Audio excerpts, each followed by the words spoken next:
We bring you our Dallas Cowboys owner and general manager. It is Jerry Jones. Good morning, sir. Hey, man, I want some of what y'all are smoking today. There we go. It's excitement, Jerry. It's excitement for a big weekend. I love your energy. I love All right, your energy. thank you. I want some of it.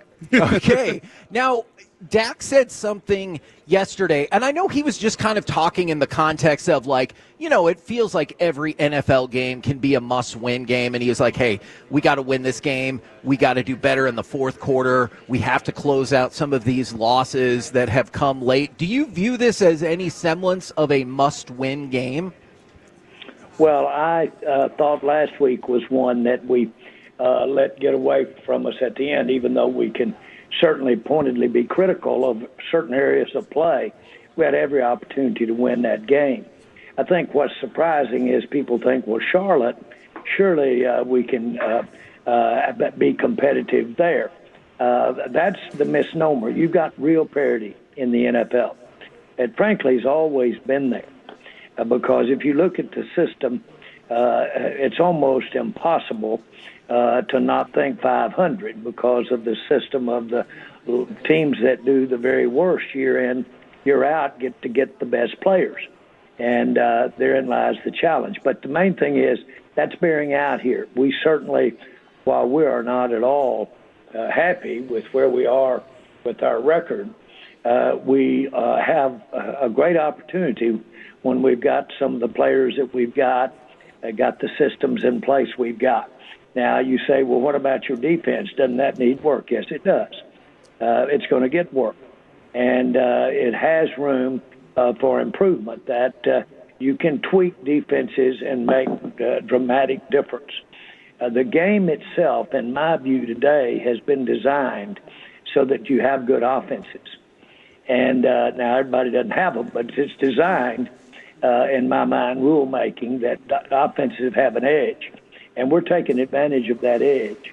But just because it's designed that way doesn't mean we're not going to do a better job of trying to stop them, whether it's on the ground or in the air. Now, I know I've heard you talk about the parity nature of the NFL several times, and I think you're absolutely right about that. I know it was far from a one-man show. Do you ever go back and regret being part of the group that really pushed for the salary cap and it really pushed this league to parity as opposed to having, some of these super teams year in and year out? Well, I do when it works against me. I regret it. And when it works for me, I've always been for anything that helps the game, helps the interest in the game, as long as it favors the Cowboys. And so you can see where you are, but everybody walks in that room at league meetings. Everybody understands, boy, you're up against the mindset of people that want their team to win it and win it all. Now, the big deal is that, how to do that, and that's where the game comes in. There's all sets of ways to approach most decisions, personnel-wise or, for that matter, scheme-wise. There's all kinds of proponents. And when you incorporate a direction, personnel-wise or scheme-wise, you can rest assured that over half the people will disagree with you. That's a part of what makes this thing the exciting game that it is. I know that years ago, when I first got involved, I went to what I thought and was advised one of the best people for entertainment and TV there was, Dan Burke. He was chairman of Cap City. He had just bought ESPN, and they owned ABC. And he told me at that time, he said, we can't do without football in the NFL, the time of year. But he said there's so many variations on and off the field that it just creates interest every way from Sunday year-round. That's borne out here as I look at it 30 years later. Yeah, that's absolutely true. Jerry, how excited are you right now about having a handful of players, potentially having a handful of players coming back, and CeeDee Lamb and maybe Booker and so forth? I'm ecstatic. I really am. Mm-hmm. We've known that we were going to get players back. We had hoped we'd be in a little better shape on this record right now to get these players back. That still doesn't mean that we don't have a dogfight every time we walk out here. Certainly we all know what challenge we've got against Washington this weekend. But there's no question. that getting players that we haven't had, using the reps that the players that have been on the field for us the last 3 ball games. Boy, that's priceless for those guys to be getting those reps. And they'll come in here and they'll add depth, and they'll add, we'll be able to give repetition relief to some of the players that, let's say, start the game. All of that bodes well. All of that's a part of the journey. Attrition, dealing with injury, is just as much a part of it as the quarter or the football. It just is going to happen. You can't have these men flying around out there like they do without a lot of time spent on the sideline. You need to plan on that, and shouldn't surprise you when you have to deal with attrition, injury. Now, Jerry, one of the guys that we're still waiting on, and we still have a little bit of time, I forced my wife to watch a bunch of Demarvion Overshown highlights last night. She was like, this guy's amazing. In your mind, is he the missing link for this defense? Well, he is. He would dramatically help our pressures, and he dramatically, as you saw him from sideline to sideline, he has an unusual ability to get outside, all that speed, those instincts, and then can he really wrap them up? He's one of the most unique wrap-up tacklers. And that's the way they're teaching tackling today in the NFL, is to get down there, get in their wheels, and then somehow make a turn that just drops those legs right out from under them when you grab them. And as you've noticed, we've had on our defense, we've had some run after we make those initial hits, getting them down. Well, that has a lot to do with who you're trying to hit, but it also has a lot to do with technique and tackling. Overshown does it well. Now, he's probably, from everything we understand, it's still another 4 to 5 weeks away. Do you believe that y'all can stay in a competitive mode defensively to get to the point where his return will matter? Well, we will have something else by the time that we get there, and I hope that it's sooner than 4 or 5 weeks. Now, you may be including a bye situation in there, but hopefully he'll be out there. He was moving around great in training camp. But we don't want to really push that. But we need him yesterday. And he's an outstanding player. I sound trite when I say that, but he can do the kinds of things that the kind of speed and instincts, and yet that motor, and you talking about a good influence on the team. Yeah. He was a good influence at training camp, and you'd see him running around out there, even though he was rehabbing. You'd see him running down the sidelines and those kinds of things. So he's good for a football team. Now, I know obviously we would love a world in which the offense was the best in the league, the defense was the best in the league, but from some of the improvements or regressions that you've seen from this defense, how good do you believe the defense can be this season? It feels like they just need to be league average. Do you think that is? Yes, and I'm interrupting. I do apologize, but let me give you a perspective. We've had 3 different defensive coordinators over the last 3 years. That's my fault. That really is. You knew you were going to have somebody different than the last 2 years when we hired Flus. On the other hand, you look at any of these defenses, they get better and better as the season goes along. That's just part of it. And they get more comfortable with their responsibility, they call it gap integrity. That means be sure you've got your spot covered before you leave it, mentally or physically. And so when that changes to any degree, and you're thinking at 100 miles an hour, it's not like we're sitting down there on a piece of paper doing X's and O's. Mm-hmm. Then you have some growing pains. Yes, I think our defense will improve, and it will improve to in the level of preventing some scoring. You know, Jerry, I'm glad you said that, because when the Commanders coach, the guy on the other side this weekend, Dan Quinn, was here in Dallas, this defense turned around pretty immediately. And I remember him basically saying, look, they wanted to overhaul personnel longer, faster, stronger. They said that frequently. What do you think was the key to Quinn's quick success here? Oh, I think that his emphasis on takeaways, and you say, why doesn't everybody have emphasis on takeaways? Because sometimes you leave yourself vulnerable. All the time you're giving up something to get something. And so we were always working to, when people were determined, we were always working to stop the run. But we were very good at taking the kind of risks that are justified and getting turnovers. Mm-hmm. The other day, where we were there in Charlotte, that turnover almost was the difference in the ball game to show you how valuable turnovers is. Dan had the ability to generate more turnovers and thereby kept us in good shape with the overall defense, and certainly is great for the offense as well. But, not that we don't emphasize them. We are emphasizing them. We've got some guys out there that know how to take that ball away, and we want to continue to do that. But we also want to incorporate what Flus is trying to do. He'll get there. He will get there.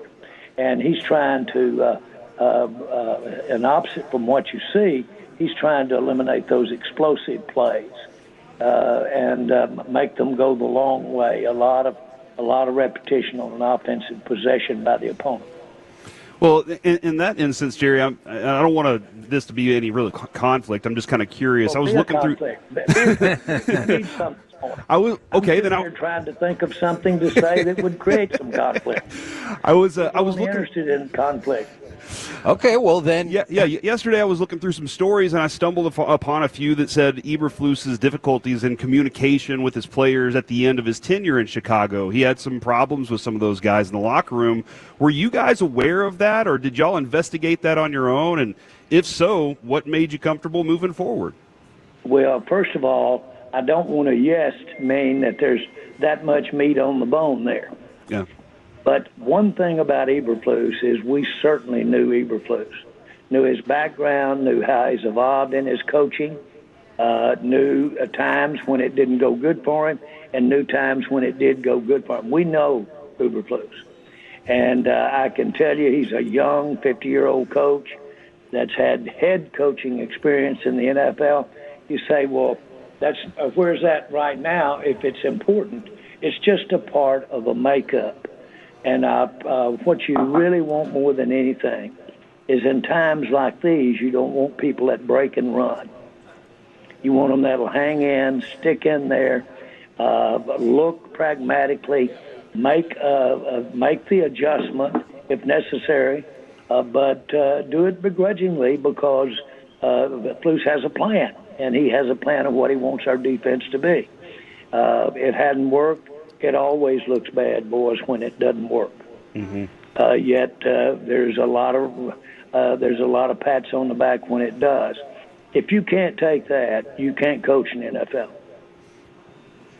Also last year, Jerry, you told us that if you played Cliff Kingsbury's offense before, it's a little bit easier to pick up after that. Do you think that his offense is super simple and you're going to destroy it? Wow. I'm just No. I'm not doing anything to the question there, and for obvious reasons. Gotcha. No, I have all the respect in the world for Washington, Dan Quinn, the organization that owns Washington, and, of course, we play them twice a year. But, look, we can get our stuff together. It just shows this past weekend that was a surprise that they came out of there with loss. But it just reminds us of how competitive things are. Every game is, when it used to be, let's say I'm going to go to college, you had games that had a certain level of just excitement about it, like a bowl game. Mm-hmm. You had some games, but not all games. Every game in the NFL is like walking out there and playing in the Rose Bowl or playing at that high level. Every game requires that. And every player on that field is inordinately talented. And you got to play like that. And when you mess up real good, you will pay for it. So that's what I love about the game and love about being involved. And there's no way to be involved in this thing. As our fans, there's no way to be involved and have a lot of of only happy days. You're going to have some down times. For me, I use that to feel good in the good times. And I look forward to it when I get hit on the end of the nose, and that helps me through it. Now, you yourself have played in plenty of those big-time games, especially at the collegiate level. There was a lot of discussion coming out of last weekend's game about physicality, whether it's from your experience or as a player or now running the team. What percentage of physicality in this game do you think is set up by pure talent, by scheme, versus just pure want to?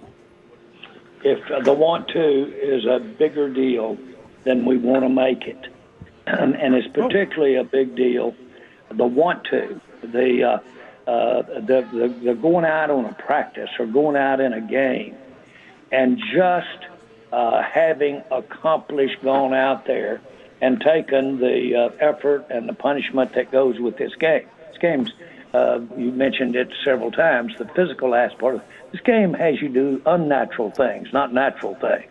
Mm-hmm. And you're supposed to get out from in front of it, not over in front of it. And so you got to call on yourself all the time to play this game. More often than not, you've got something hurting. And so you got to do that with some pain. And then you should be tired as time goes along in a game. All of this is a part of it. But you put all of that together, and it's got to be more than just shooting, than just a play. It's got to be a satisfaction of having gone through that physically, mentally, and then at the same time do your job and get a win. And I emphasize that because that's the bond between the players. That's, I'm going to do my job, please do yours. Don't leave that gap until you know they're not coming through it. Please do yours. So they create a accountability to each other as a team game with 11 players out on that field. That is the most important part, is the accountability to each other and the feeling you've got when you've done a job well done. That's bigger than some of the accolades. Jerry, I think that goes perfectly with the question I'm about to ask here. Sean and RJ had Nate Newton on the other day, and he was phenomenal for an hour. He was great, but he told a story of Charles Haley standing up in the Cowboys locker room and addressing every single person in there and basically challenging them for greatness. Who in your mind in this defensive team has that voice that can do something like that in this locker room? That's why that we have such a chance. It's our quarterback. It is a dream that that guy in that position has that kind of thing that Charles Haley was exhibiting, talking to those players, because that doesn't come from just because you're good with words. That comes because they know you have done it. I've seen that Charles Haley, and everybody in there heard him before a game, put a needle in him to deaden an area that most people couldn't walk, so that he could go out and compete. As important as he was, the reason he's got 5 Super Bowl rings is because he has the heart of a lion for staying in there. Not talking about it, but he has it, and he had it. And everybody in there knew the price he was paying. And plus, he was that kind of leader. He'll be the first to tell you issues. Of course he had issues. Everybody's got them. But I really admire him. He's one of the smartest players I've ever been around. It's not players, one of the smartest people that I've ever been around. The problem is Charles has a heart bigger than his body. He has that big a heart. And so I can't say enough about Charles Haley, what he contributed. 5 Super Bowl rings. He was on teams that won 5 Super Bowls. And, boy, he was down there where it's rough, man. He's down there in the middle of it. And I know we all appreciate that level that Dak also brings to the team. Do you guys have any players on defense that you feel like can do that? Yes, we do. Yes, we do. I'll tell you, 95 got that. Got it big time. And that's a very good question. Thank you. Where is that on defense? Now, actually, that can go from each side of the ball. It's not that defined as to you're on your side and I'm on my side, defense, offense, special teams. but we've got some guys that can do that there defensively, and I like very much, frankly, the Overshown. Michael Irvin said the greatest thing that happened to him was his rehab from his injury in his second year with the Cowboys. He said, I realized that I could lose the thing that I love so much, and that is football. And he said that injury helped me really understand how bad I wanted to get every moment out of it and everything out of it. So injury has several aspects to it that could compensate for having the injury. Overshown could be that kind of player. Hope so. Well, we appreciate the time very much, good sir, and none of us like Washington, so let's go kick their ass, man. Listen, I would like to say something. This is something that's happened to all of the Metroplex and really the Cowboys and everybody involved in this great area. But Brad Sheaves, the long-time SMU star that has meant so much to people involved at that great university. But Brad Sheaves has just become our new regional director for the Chamber of Commerce. Now, we've all won. It's not just good for the Cowboys. It is good for everybody in this area. And I don't know how you could find anybody more qualified. I know of some of the things and rabbits he's pulled out of his hat. He's a champion, and we've just now had him come on, and he's agreed to be the new leader of our Dallas Chamber of Commerce. That's a win for all of us. Heck yeah. Very nice. Thank you very much, good sir. We'll catch you next Friday. Okay. See you guys. Bye.